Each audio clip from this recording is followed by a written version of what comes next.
charme na ye protejaka nga lokola lichombe na couveuse okomisinga lokola rescapa naufrage titanike kolina na ya diama Gisele Umba nana lobe yo mon amour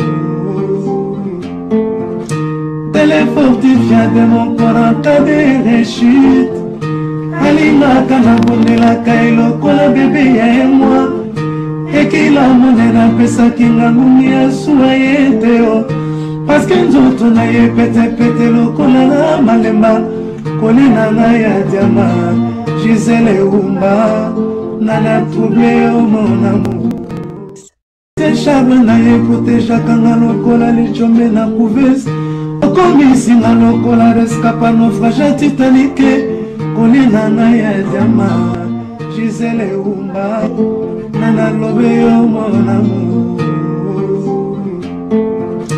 téléfortifiant de mon corps en cas de rechute. Bonjour et bienvenue sur Diamant Noir TV, votre antenne dit le bradé, la liberté d'expression et puis d'opinion. Diamant Noir Gisele Umba na bino boyebi ndenge ni neleka. Ah, lelo tozana tokaka nzembo na boyebi yango tinga mona ba se boyoki yango bosepeli déjà po biso toyebi yango na kati ya Diamant Noir TV lelo mbala liboso toyambiye frère na biso toyebi Thomas Lokofi. Sans plus tarder na Diamant Noir boyebi ndenge zara edi no image bongisi la biso caméra Edgar Mokondi tika vanda na kiti et puis Willy Siongaski bova na kiti bolanda émission vraiment ndenge ni nekoleka popol mupaso la tobo sanité to bandi. Bonjour frère Thomas Lokofi. Bonjour Gisèle. Et c'est moi royambo na Diamant Noir TV pour mbali boso. Ngape na sepeli na mona la TV le na mona live. Ah, moni ba star mais les ara bois qui l'émission le roto yebi auto là. C'est la bénédiction de l'Éternel qui enrichit. Elle ne se fait suivre d'aucun chagrin. Tina nini baninga pepo na nini ngai na kota bonganga. Ngai na kanga mase na Yesu yende mopesi na nyonso e. E mono yo lele o. Ah, oui, qui va vendre, à continuer carrément, base de la émission. Voilà. En tout cas, Mbali Bosso Lelo, Toloba, ceux qui Tolobi en deux mots vraiment. Frère Thomas Lokofi, Tomona, Yoto, Yoka, Yoto, Yokarayo, Okenda Wapi. On a balandia Diamant Noir, toute unique question. Balobi, Okenda Wapi. Merci beaucoup. Merci pour l'opportunité au Pessingaï, surtout pour nous passer encore à Diamant Noir TV. Frère Thomas Lokofi Azali. Azali, télévision, Balekango, Souzana. Actualité. Sur l'actualité, ils étaient news, ils étaient la télévision pour le banni. Donc, il y a un moniteur qui est un peu dans moins recul, moins retrait. Mais maintenant, nous sommes là parce que tout ça, la news a repéré ça. Donc, tout ça, la biseau, tout ça, il y a moins retrait mouqué. Donc. Balobi, silence, soyo, pena pona nini. Toko bandara, on a pas moyen de traîner, et l'autre retourne à Diamant Noir Barbara. Bon, sa ceinture, bon, si ceinture pour la question, ils ont vraiment ébélé. Les Cambodgiens, bosso te retourne, les lots monio, to yebi banzembo, ou tu embela biso mo mukia. Tout le monde a yebi banzembo, on a so yo qui on a tous na pongyo la muki. A tous na posa au sambela te ou la muki bandu sambela. Mais au lobio, te so les Cambodgiens lobisa te zongi moi sima. Parce que l'inspiration et kima to les arabes parce que comment aux en actualité te quoi expliquer biso?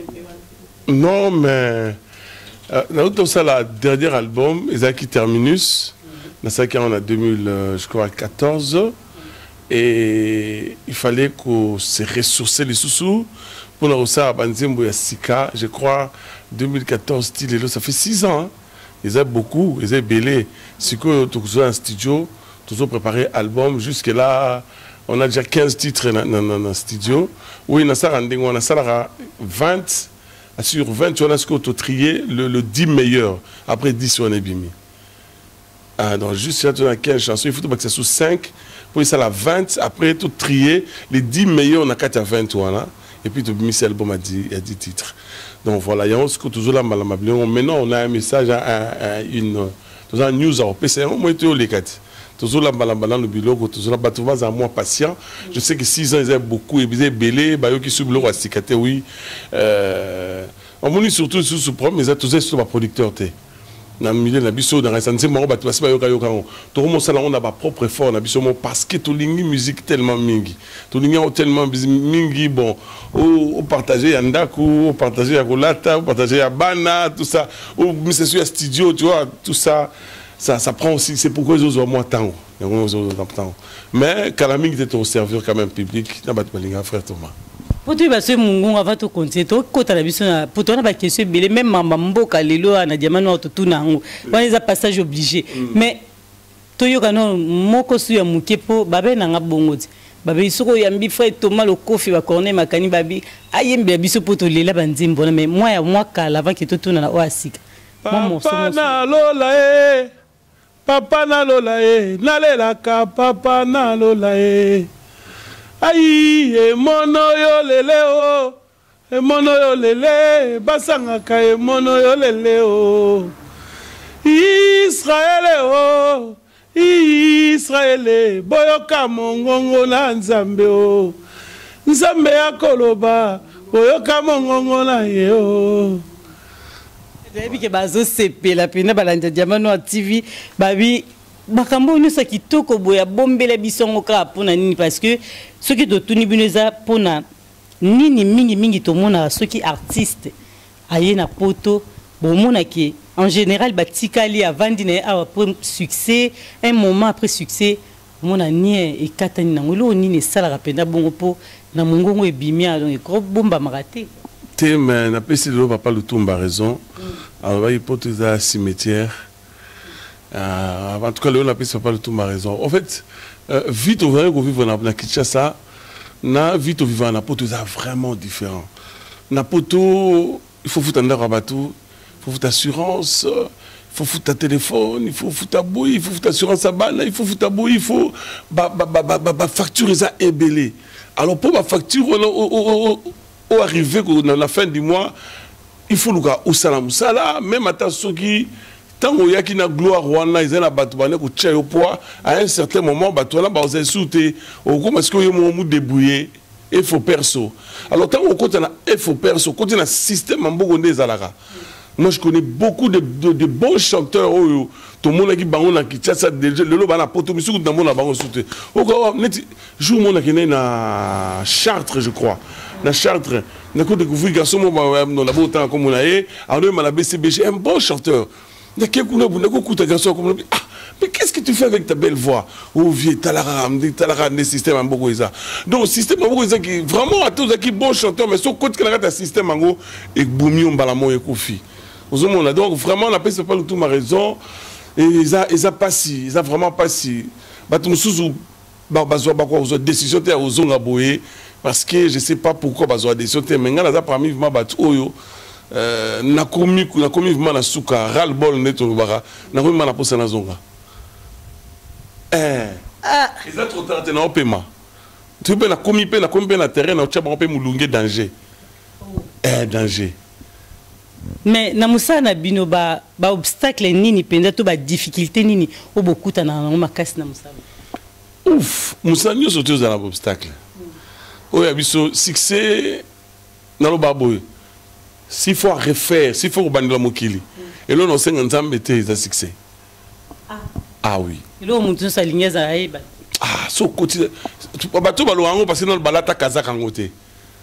Vraiment, j'ai toujours dit ça. S'il faut refaire, et là, on a ça nous a tapé ça des succès. Na ngana za lokwa na mutu surtout na ole kana ngana nzela na ba aéroport aux tambola partout il n'a personne moi na mutu mo mula yezo leka c'est bon.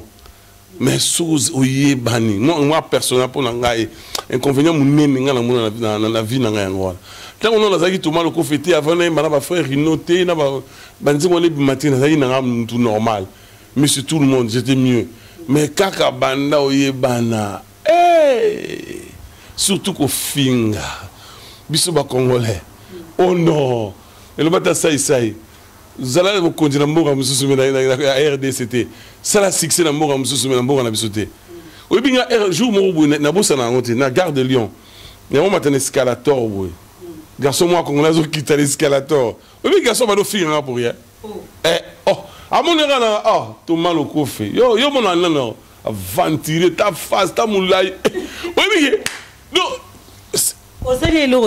Maman, et l'autre côté. J'étais sans voix, j'étais tout à madame Nanga. Il y a tout le monde bien, pas de connaître le bas, est-ce qu'il y a tous les autres qui t'aiment, c'est au matin. Eh, a fini d'aller payer si la kenaï. Peut-être ça moi ma bémo parce que moi bino ba musicien et ça moi ma bémo kala. Oui, bien absolument. Ceux qui sont gentils dans mon bureau, musicien va terre. Ah, boula moto ça rabatou, le peut-être bat baé bangote. Outi musala, ozozo ananda kuna oza fatigué. Au lié, au soukoli, au tché moutou nambetu. Ozuma cédé mo boché, ozo réseau caresseux. Non seulement moutou, ils sont déstressés, nous sommes une remède, nous les musiciens, nous sommes une remède. Tout ça remède, nous sommes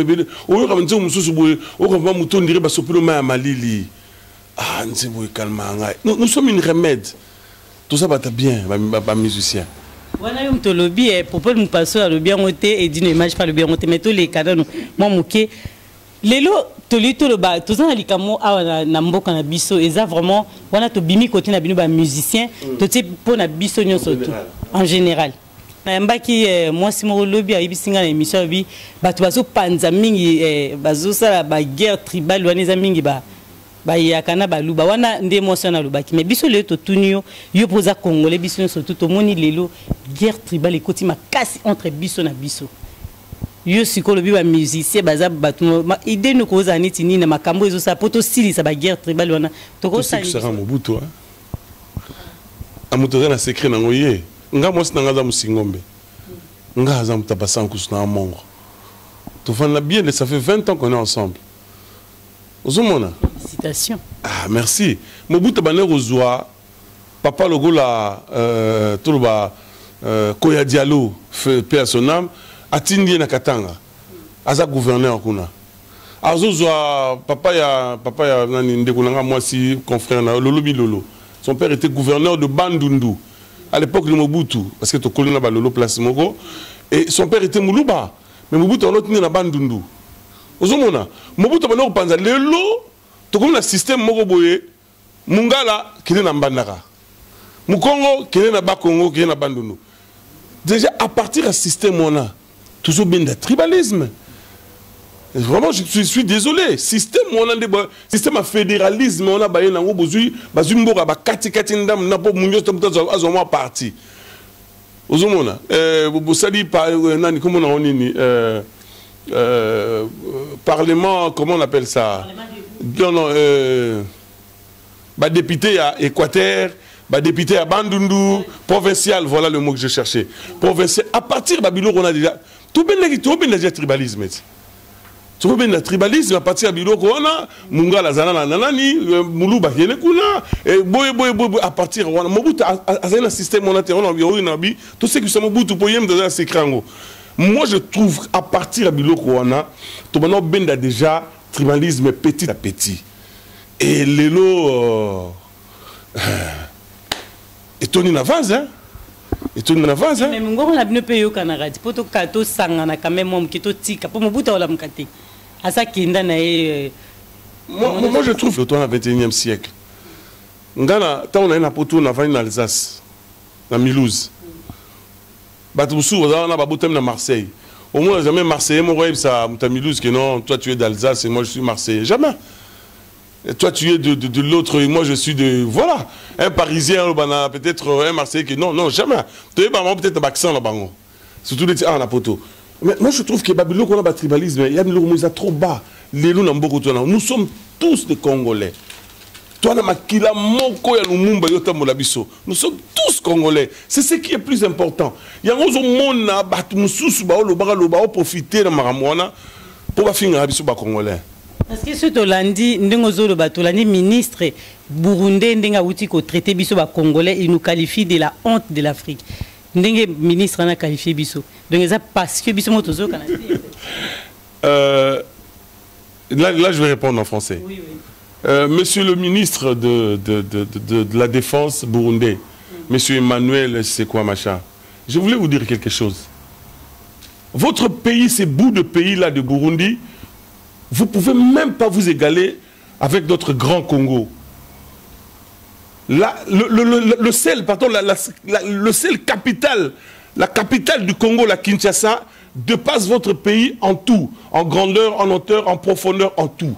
Vous n'êtes rien dans l'histoire du monde, vous n'êtes rien. Nous, la RDC, on fait vivre le monde vit de nous. Aujourd'hui, nous avons des smartphones, nous avons des téléphones plasma, nous avons de tablettes. C'est la RDC. Je suis fier d'être du Grand Congo, monsieur. Je suis désolé de votre propos, mais la RDC, c'est la force du monde. Je vous informe, je sais que vous êtes au courant, mais je vous dis, la RDC, ce n'est pas la honte de l'Afrique. La RDC, c'est la force du monde.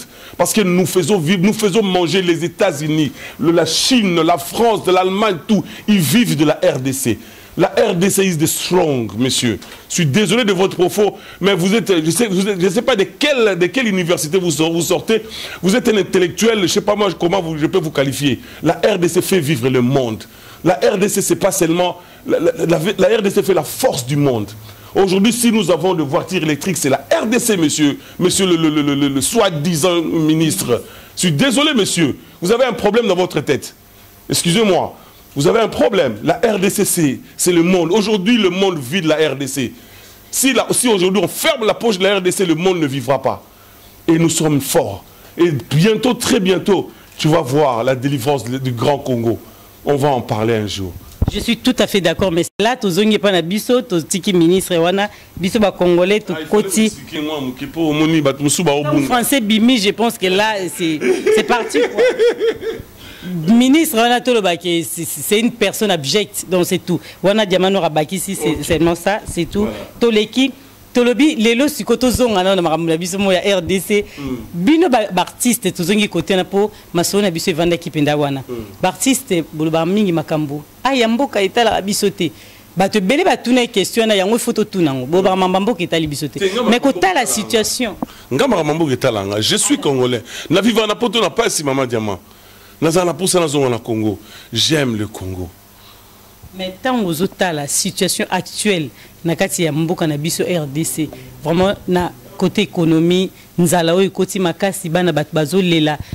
Yo étant artiste et puis bino mo artiste bozo lela parce que ba droit na bino bozo zo ya ngondenge et singélité na RDC okoki ko lobani na biso mo bana mboka ndenge to. Naza spécialiste était na économie, na politique, na nini, na juste un Congolais qui aime son pays. Voilà. Et situation sur le Galambo, on a vu sur l'élo Kobombatiza déplorable dans tout le plan. Na habité, na beaucoup de détails, na juste artiste. Et là on a gros sala, peut-être qu'on interpellé bateau na mungo nangai, qu'on interpellé ba politicien, qu'on interpellé bateau, ba professeur mineno tous na baron na mboka. L'élo dollar na qui dans l'économie qui 20 000 francs congolais. Nga na vraiment franc congolais na te bato bayaka na vivement na vivement na valeur nango na te bato bayaka boye ezande nité nga na kinemi na bien vraiment et sur le commis 20 000 ils a vraiment passe sous ma case tout singa ga pas na nzambe pour nzambe nde mutu a remettre mutu en ordre nzambe ndaza la capacité au simba mutema ya mutu. Attends, oui, David, Azul, quelque part en Zambie, Azul, la Bible, donne-moi un cœur nouveau et un esprit disposé. Ça veut dire, il y a des gens, si aujourd'hui il est au pouvoir chez nous au Congo, directement il pense à sa poche. Directement il pense comment je peux acheter une Jeep, comment je peux acheter 2 maisons. Donc, un grand frère Nangaï, Kofi Alobaon, Mikon surtout. Or que, sur les lots, na komi Mukonti, tous honnêtes ministres, par exemple, il y a environnement. Nathalie nanu mboka na biso ndenge ezali Nathalie banzela lelo so na YouTube na mona raconta ndeko na biso moi si boetania béton alaxami ba biloko ya ba biloko ya banzela tout ça soit na mona banzela ko ba elengisa ba obongisa ba kikwiti ba zobongisa ba osa ba transfert ba matetena qui seso tout ça soit je bénis les seigneurs mais nous voulons avec le moyen que nous avons dans notre pays on peut faire mieux. La RDC c'est pas seulement le Kinshasa qui s'engage zali baba et pas na biso na mbandaka et ba beni banini net pas na zone da basankuzo il paraît avion qui n'était. OK moi je me rappelle là ba nemo ba 78 nos avions na père na biso to keti basankuzo avion ba Fokker à l'époque na Air Zaïre to keti da basankuzo on peut faire mieux. On aurait avion à Sika, mais on a Brésil. On a évité société avion à Brésil. Tu as Boeing et puis tu as Airbus. On a évité la Brésil, on a avion marque ni non. On a avion Tata. Net ba Kia, ba marque Kia. Ozomona.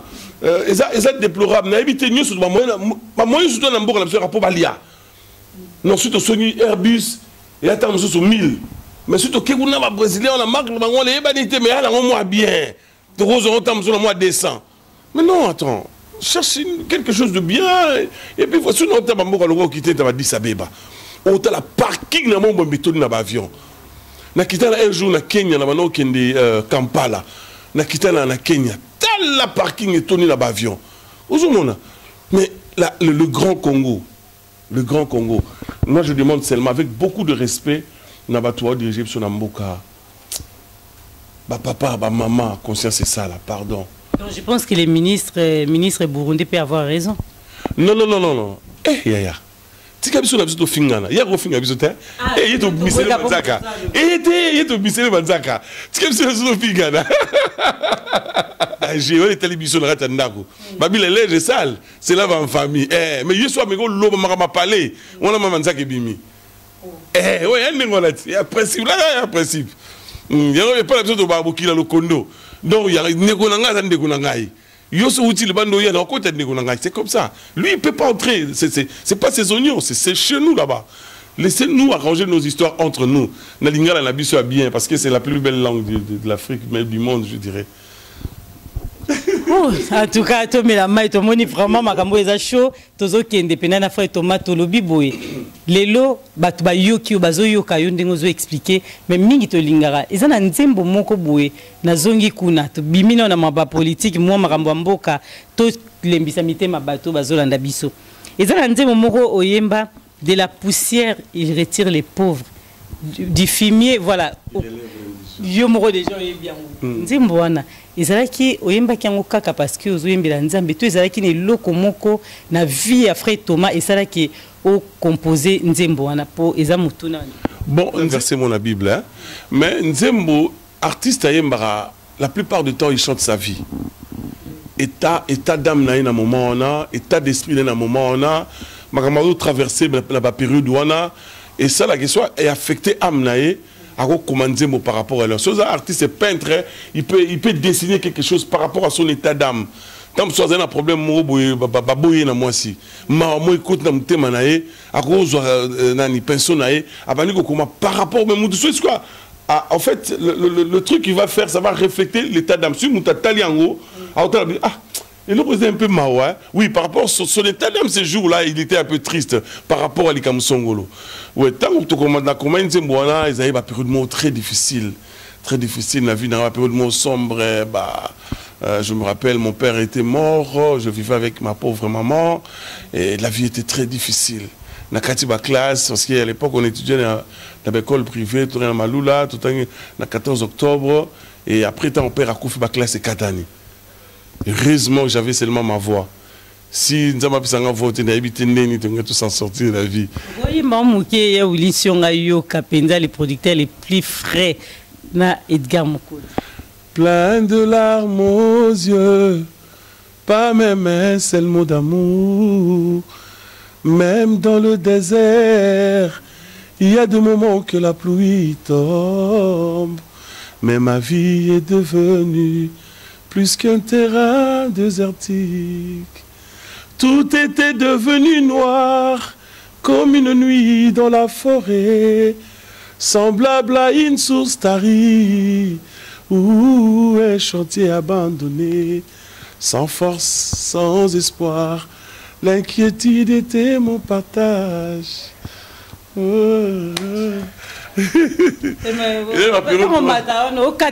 de douleur, cris d'angoisse, le souffrance, le peine, le détresse, ni consolation, plein de chagrin. Oh, oh, oh, oh.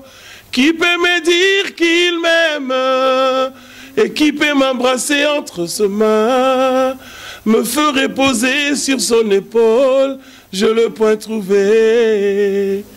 Moi je suis désolé. Voilà pena. Obi pourquoi tu veux mata? Parce que bien les musiciens vous avez sobi. Au quoi bac non moi quand on mata nous au calou comme diamant on a préparé quitter.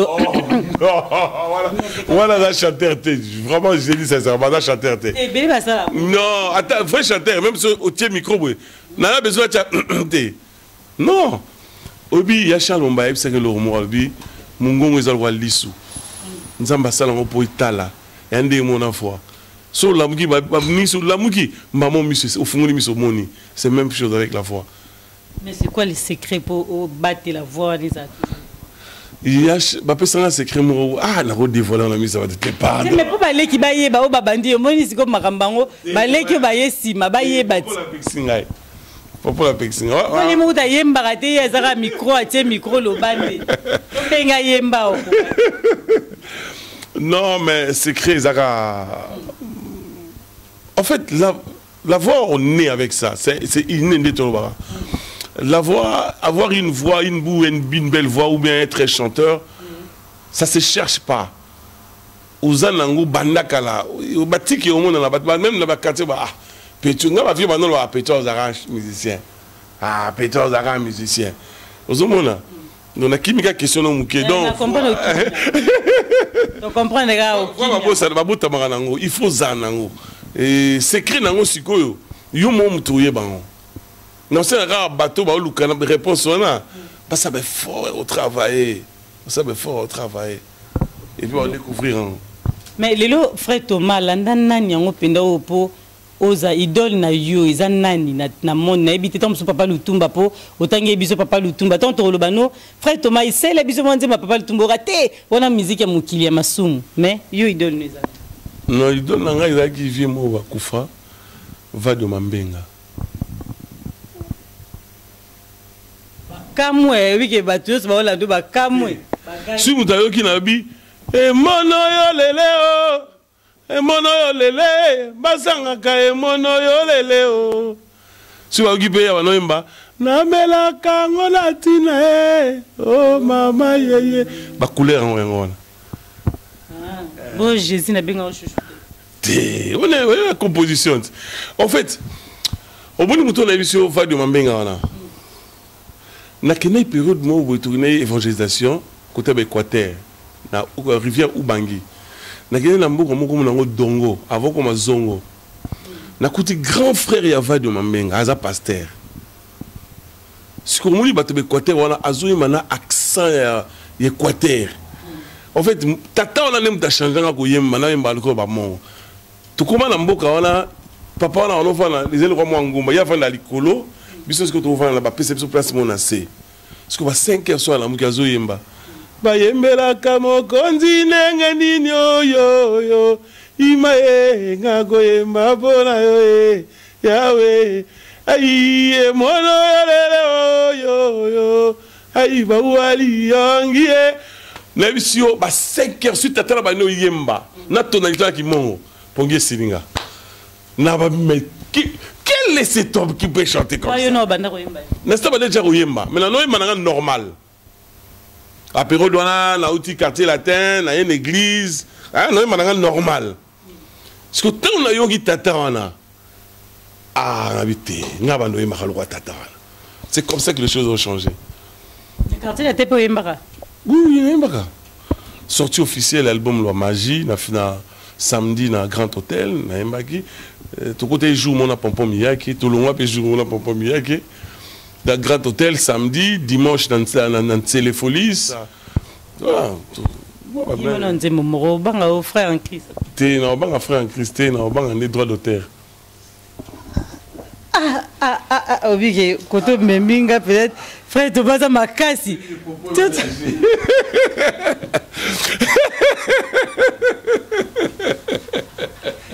Au moins que tant le musicien bokena na biso ka boy po nzembo yemba au droit d'auteur mais auto yemba ba nzembo na au droit d'auteur oh on est ngai mokoti bon frère Thomas yemba biso nzembo mususu ya yote siko loko bangi voilà wana côté ya kifuji kinzambi kena kulolo wo kifuji kinzambi kena kulolo wo mama ye mama oh Maman, oh yes, du bruit. Donc, pas frère Mbouta, droit de Teresa.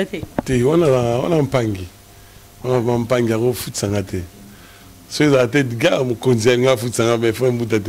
Moi, je suis un musicien, ok, nanga penda boy, ok, nanga pour ok mara. C'est la vérité. Tout ce qui est à côté là parce que on est à terrain mon mais mingi za pena libulu mais na kimi on trozongi nango ba balanja diamant no activer ba commentaire na c'est botu na ba question so bo nango na mbala simande frère Thomas Toroté pena en direct comme ça botu ni ba question en face mais lelo to kende na biso poto ke chité to le ba susu lelo sikozo ça l'album parce que to landa ki acoustique moko ça qui bien mais après suite non acoustique tout ça là YouTube juste il y a 2 semaines. Ah, Kolo Yesu Azanzambe.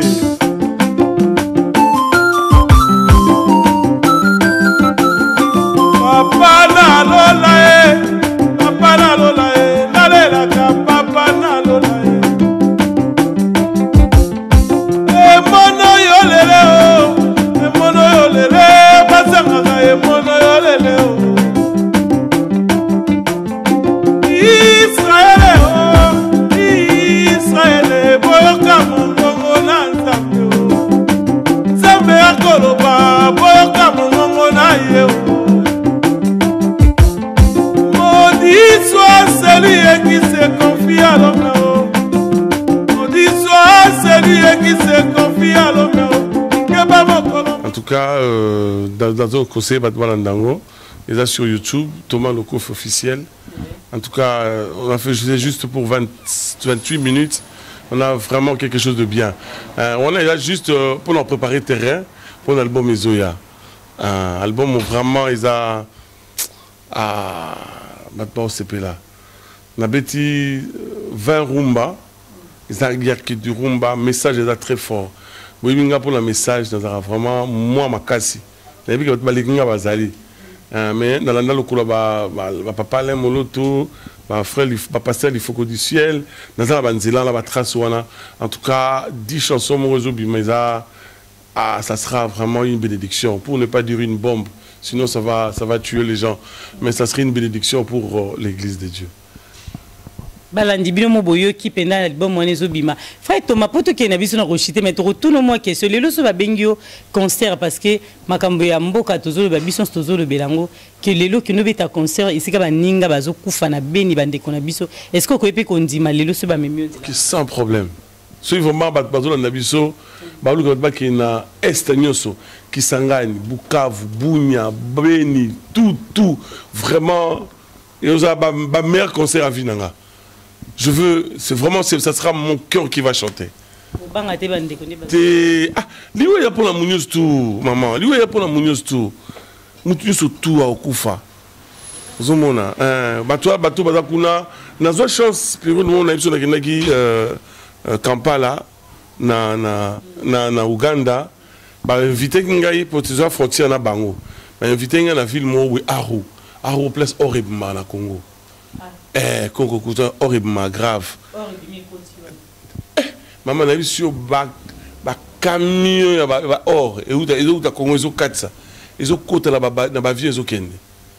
Na kende na 4 na mboka no yamboka mo wacha et puis na Aru. Na betaille na mboka wana tant ba bandeko ba responsable yamboka ba wiki na zaï na mboka wana ils ont qui le 25 décembre je crois 2015. Na betaille toute la nuit. De minuit vraiment à 5 h du matin. Et ça parmi ma meilleure concert à Vinanga. Maman liboso kufati kela kanga banda kote. Maman liboso kufati kela nga mituka. Liboso kata mote maman lobati kela kanga ye. Mwana kanga masena masia ye. Héritage ya maman ye. Et quand je chantais cette bataille kutuna ba bien. Et est-ce que ba guerre comment ba kote kuna. Ba de bébé ba kufila ba maman, ba kufila ba papa. Gisèle, quand je chantais, écoute ma tangate. Bana ba eli boso podium ba koi bazolela. Mais non, je te dis pas. Et c'était très fort, je pleurais. On a monté le mal royaume, on dit on a bêté pour sa mère la biso. Et du coup, non, en tout cas, s'il faut refaire, je vais refaire. Donc vraiment, si votre bon la biso ba côté kuna ba est Si vous avez un bahoboya, vous avez vraiment disponible à Robeta. Moi, je frère Thomas Bato Bandeko Balobaki, tant aux oyemba, oyemba, nous makambu, oya yo, ya vina yo, net nzembo ya Jésus na benga kao chouchou. Okanisi chéri, nous le bien, on a tiré à combo à Jésus, pour ça la bière, bimara net Jésus, mouto oyemba, nous oyemba nous, maman anda ko to pesi mbota passe. Omoni, c'est que vi ke balba. Je vous dis sincèrement. Artiste état d'âme. J'avais perdu dans ma vie une personne que je ne peux jamais récupérer dans ma vie. Les lots, moi, c'est un peu de rose, moi, c'est mais maman, on a des points qui non. Non, ils ont un frère, ils ont un frère. Il y a un frère, surtout. Yo peta yo pe super mobile on a za sauté aux oreilles sur le bas men. Non le bas men t'es là. Donc en tout cas, nous moi là, tant on est dans studio. Je me rappelle, on a apéro de Babi Kwayo, mon directeur artistique dans le frère Carlito. Et le frère Carlito m'avait dit au studio, il dit, ah, est-ce que tu sais qu'on a risqué quand même mon chouchouga? Oui, parce qu'en fait, dans nous, nous avons mon orben en Zambie, où ils ont propre yanga. Ah, ils ont le col au lingi moubali moko boye, on m'a mis une en moi c'est mi chou boye. Vous avez alors moi je cherchais un nom sur la côte de l'eau, la coutaille na vie. Na benga comme moi. Non, benga chouchou. Chouchou d'amour. Parce que on a la localisation qui risque wana. Au début, la 2002, on a pas fini 2001 je crois, on a pas fini belé. Mais aujourd'hui c'est la chanson de Lokof que tout le monde aime. C'est chouchou. Jésus na benga kayo, c'est la chanson que tout le monde préfère. Moi moi avance. On dirait tout ce que les banzemba bolingura ba musicien ba yemba banzemba ba yemba la bassi. Mais non, je suis à mutamaka sta kota bitumba na biso. Et après bolingo na biso za besoin peut chouchouter. Frère Thomas ma casse na moni côté kuna pena madame te peso ka mbote poto boko kota la vie ne lelo mbasi mande to kota pena na vie mais to komi pena na suka émission to zo l'album en haut, je pense que Rosana ba même inspiration aux aki na liboso ana to mieux Koleka. Ah, Koleka, vraiment, Gisèle na yembi, vraiment grave. Nga mo na yebara.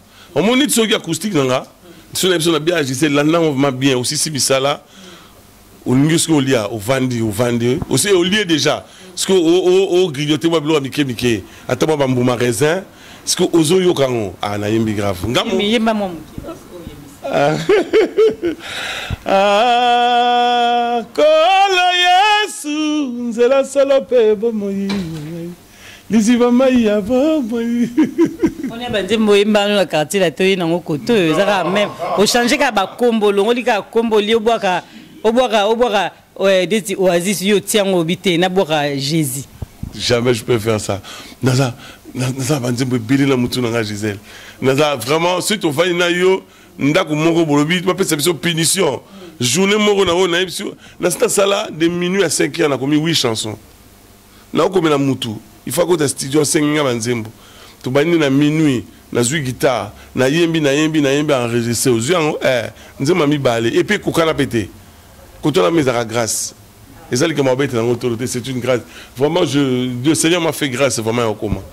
Ah, quand on a commis une certaine d'accord, je mélodie mon beauté à Moukili. Ah, j'aime pas ça. Même si mon sens mon conscience sérieuse à calme ah, conscience sérieuse à calme Jésus na yemba ko chouchou po biso to linga ko yemba. Ko linga na linga ya Jésus e ko di misunyele kiti na mikuwa Lolango na pesa yo papa eleki misisa makila mpe mayo Aizezi na benga kayo seli Simbanga loboko tokende mboka yo Yango na benga kayo susu Simbanga loboko tokende mboka yo Ai shue yo lolango na ngai Oboni be barolo sabayo ki babi wana yembila kibe tondimi kaka tondimi frère Thomas to komina suka merci na bande konyo so bazola nda biso pe balandi biso mais ceux qui ont un message fort lelo to moni situation ezali penza makasi na RDC to zomona biso nyonso tout aux peuple congolais aux olanda ndenge ezokende mboka na biso lelo ko yisa peuple congolais ni surtout biso to na diaspora moko panza na kati na biso l'anglais ça peuple congolais boy bozela jamais quelque chose de bon et pas mutu. Alors peut jamais le malonga. David a dit dans la Bible, dans Psaume 121, je lève mes yeux vers les montagnes. D'où me viendra les secours? Les secours me viennent de l'Éternel qui a fait le ciel et la terre. Bien-aimés Congolais, Totaïla Nzambe, bientôt, très bientôt, Dieu va éclairer le Grand Congo. On a bien le Grand Congo. Je répète encore, bientôt, très bientôt, le Dieu créateur du ciel et de la terre, Elohim, il va faire quelque chose de grand. Nambo Kanabiso, Batumusu ba omonango me ba oliate, Batumusu ba yora ona musika, Batumusu ba profiter ba olia. Mais Dieu, sa main est sur le Congo maintenant. Dieu va faire quelque chose de grand. Je vous dis la vérité. Retenez ce que je vous dis aujourd'hui. Nous avons aussi le mois na Congo. Au côté 2021, la délivrance du Grand Congo est proche. Je dis ça au nom de Jésus. Tournons le regard vers Dieu. Ne regardez pas les politiciens. Les politiciens ne peuvent rien pour vous. Mais tournez le regard vers l'Éternel. Dieu va faire quelque chose. Et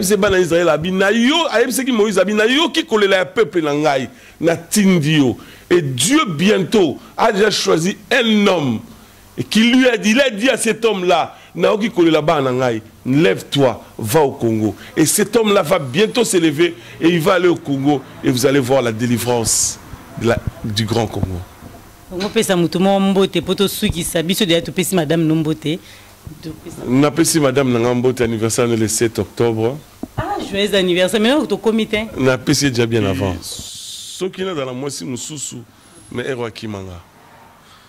Ah, mais yé, Azananga. Elle est toujours avec moi. C'est la mère de mes enfants. On a 5 enfants, on a fait 20 ans. On a décembre, on a 20 ans, on a 21 ans de vie commune. C'est vraiment félicitations. C'est l'amour de ma vie. On a écouté 17 ans. 27. Ben bravo aussi en tout cas. C'est ça ma mongo. Tu es venu combattre là-bas si bien. Et tu es venu bela mobulu mais boye bisu ko batela. O karate balobara bala mongo kelengi. Adi Londolé, je salue de loin.